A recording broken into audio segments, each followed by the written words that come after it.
Hello friends, welcome back to my channel Learn with Runa. Today's training is on how to do 5 why analysis to find out the root cause. अगर आपको मेरा ये video Hindi में देखना हो तो description box में दिए गए लिंक पे क्लिक करिए. Sakichi Toyoda, one of the father of the Japanese Industrial Revolution, developed the technique in 1930s. He was an industrialist, inventor and founder of Toyota Industries. His method became popular in 1970s. With the 5 why analysis, we have to dig deep to find the root cause of a problem. When we do that, we get a chance not to only successfully solve a problem, but to make sure it doesn't repeat in future. Why does any problem reoccur? Answer is, when the problem occurred first time, whatever was determined as the cause was not the root cause, and hence countermeasures were not appropriate and therefore another problem occurred. This indicates that the key point of the prevention of reoccurrence of problem is how we determine the root causes. And therefore, why analysis is a useful concept for seeking out the root cause. Now the question is how to do the 5 why analysis. Step 1 is identify the undesirable event and its associated reason with supporting facts. The important factor here is undesirable event, its associated reason and supporting facts. Facts are supported by some essence of science, direct observation and documentation. Step 2. Once identified the effect and reason, find the reason as how did it fail. The important factor here is do not work out for assumptions. Only physical evidence, technical reason is valid. Please do note that the facts cannot be hearsay or assumptions, but it should only be supported by evidence of mode or reason. Now the question is, if the above steps are so simple, then if two guys are supposed to made to do the RCA of the same problem, then why is there possibility of difference in the conclusions drawn by them? Where is the gap? For this, we need to explore the discipline necessary to provide the consistency to our RCA application, thus improving the credibility and communication of the results. Now the question is how to improve the credibility and communication of the results. And the answer is better understanding by imparting training to bring a common understanding into the process, by checking the thought process that drew the conclusions, and using the disciplined thought process to seek true root cause. Now let us do a 5 why analysis with an example. The example is, person is reporting to his boss, sir, pump bearing failed. Boss, ask the fitter to change it. Pump should start now because we cannot bear production loss. But what was the problem? What did we do? What was to be done? What was the reason? Come on, let us do the root cause analysis. From where do we start? Why did the pump fail or why did the bearing failed? First step, to find out the first why. From where should we begin? When the event occurred, why was brought to our attention? Because the bearing failed or because the pump failed? The answer is, it was brought to our attention because the failed bearing caused a pump to stop pumping oil. Therefore, the last effect that caused us concern was pump failure. One reason that pump failed was due to bearing failure. Hence, the cause was bearing failure and the effect was pump failure. And what was the evidence for that? The answer is, it was physically observed. Thus, we have event pump failure and the mode was bearing failure, which was supported by evidence.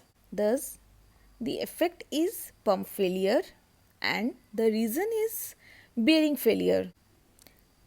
Thus, in any step of evaluation, first y to 5y, one is the effect and the other is reason. Each reason is to be evaluated with evidence to justify the reason. Thus, the relationship between the cause and effect lies with the evidence. Thus, the example was bearing failure caused a pump to stop working. The last effect is pump failure. Reason was bearing failed. Now, the evidence of reason was it was physically observed. Thus, there is a relationship between effect and the reason along with evidence. Now, what is evidence? It can be any clarification based on technical reasoning, physical evidence, supportive data like asset care, conditional appraisal, logbook, etc., but cannot be based on assumption. Now, what we learned so far, that for any undesirable event or effect there is one or more reason and we need to hunt them down. For any reason or cause we find we need to justify it with an objective evidence. Hence, cause and effect relationship is supported by an objective evidence. Coming to the second step, that is to find out the second why.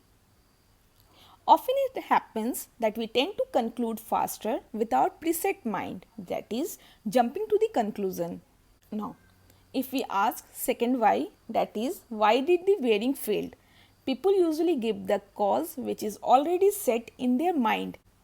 It failed due to some foreign particle entering into it, which was already mindset. We perceive a problem to exist and we go right to what the most obvious cause is to us.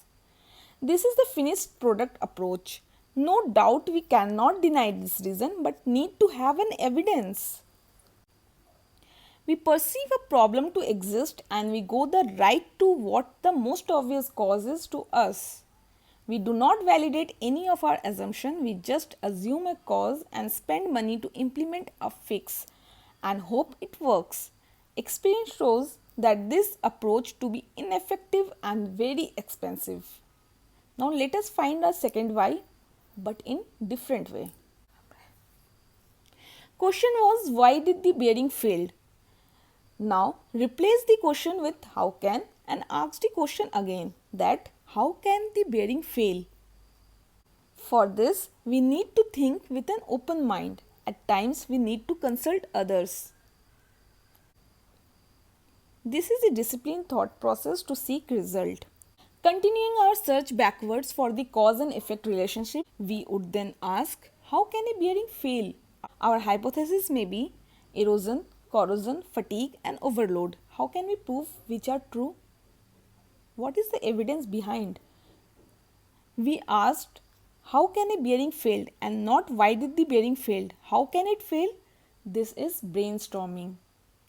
Out of the various reasons you brainstorm, you look for the evidence and then conclude bearing failed. Why? Because of fatigue, which was evident. Now for the hypothesis in result of brainstorming, we need to verify with verification techniques. For erosion, corrosion, fatigue, overload, we have to do metallurgical analysis. For high vibration, we should use vibration monitoring instrument. For misalignment, we have to use laser alignment technology. While carrying out the investigation, metallurgical and physical test, it proved that it failed due to fatigue. Hence, we found our second why. Third step, to find the third why. You can now see that as we develop new sets of hypotheses, we are proving what we say at each level of the process. When we continue this reiterative process, we are validating our conclusion each step of the way. This way, when we draw our conclusion about root causes, they will be right because we have supported them based on fact and not on the basis of assumption. This is demonstrating quality of the process. Again, For instead of why, we asked how can and reached a solution that fatigue occurred due to high vibration, and the evidence for clarification was checklist which states vibration was observed from past 5 days. Fourth step, to find out the fourth why. When most people conduct their version of root cause analysis, where do they usually stop? How do they know that they are done? How do they know that the problem will not reoccur? These questions represent reality when we are the ones in the field working on a pressing problem with management on our backs. If we consider ourselves manufacturing detectives, how are we content with the stopping at the hows or the whys? Similarly, using how can, we found our fourth why. But is this the last one? Fifth module, to find out the fifth why. Placing cause and effect in logic tree. First why was pump failure due to bearing failure, where pump failure is the effect and bearing failure is the reason. Now the second why was it happened due to fatigue, where now the effect is bearing failure and the reason is fatigue. Similarly, for third why, fatigue became the effect and high vibration became the reason. And for the fourth why, here high vibration became the effect and misalignment became the reason. Now for the fifth why, here effect is misalignment and the reason are no procedures, inadequate training and improper tools. Hence, we have to conduct analysis like a prosecutor and the detective looking to win his case. Now, how to do it? Engineer's role is to determine with science how event occurred by linking cause and effect relationship and proving each hypothesis behind. Hence, the summary is, first we must provide the how pieces of puzzle and then determine why decisions that lead to the undesirable outcome. We should use our technology to prove or disapprove our hypothesis and then explore why people make decisions that result the undesirable outcomes or failure. Let us look at the example we studied. Reason of first how was physical factor, whereas for second was human related, but that of third was system related and it is latent. All these questions answer how, but what about why? In this case, someone misaligned a pump and that decision resulted in a sequence of cause and effect relationship that caused the pump to fail prematurely. Now the question is, why would a person choose to align it in that fashion? If we were to go deeper and understand the thought process or the rationale for such a decision, we would uncover the real root cause, which means that either he was not trained or no SOP available or tools were worn out. Hence, when we will reach the answer where the reason is system related failure, we can stop there. Hence, the analysis must be implemented not only by the person in charge but by all related persons. Doing so enables implementation of the analysis based on the facts and to establish viable measures. Next, face-to-face communication method is must. Facts to be confirmed. Focus to be given on the differences from the normal conditions. Question to be asked like, is this for the first time? Or has this work under these conditions been conducted previously? Was the operator aware or not aware of the condition? If the operator was aware, have the conditions been reported or not? We should clarify 4W1H excluding the why, when, who, what and how. Clarify each using simple expressions and for every event. Now the summary for the why analysis are: do not report the cause and the result together as a single entry. Do not report a usual condition as a cause. Confirm the facts and conduct why analysis only with the facts in order to avoid a meaningless analysis. Causes and results must be logically related. The analysis should take the form because of this occurred. in order to avoid placing causes and results in reverse. State the subject clearly in each sentence. Do not end the investigation of an analysis that is insufficiently complete. Do not end the investigation of analysis until system related cause is generated. If now you reflect on your current RC efforts, do you stop at the how or at the why? Think about it. If you have any question, feel free to ask them in comment section. Please do like and subscribe my videos and do share it with your colleagues. Thank you.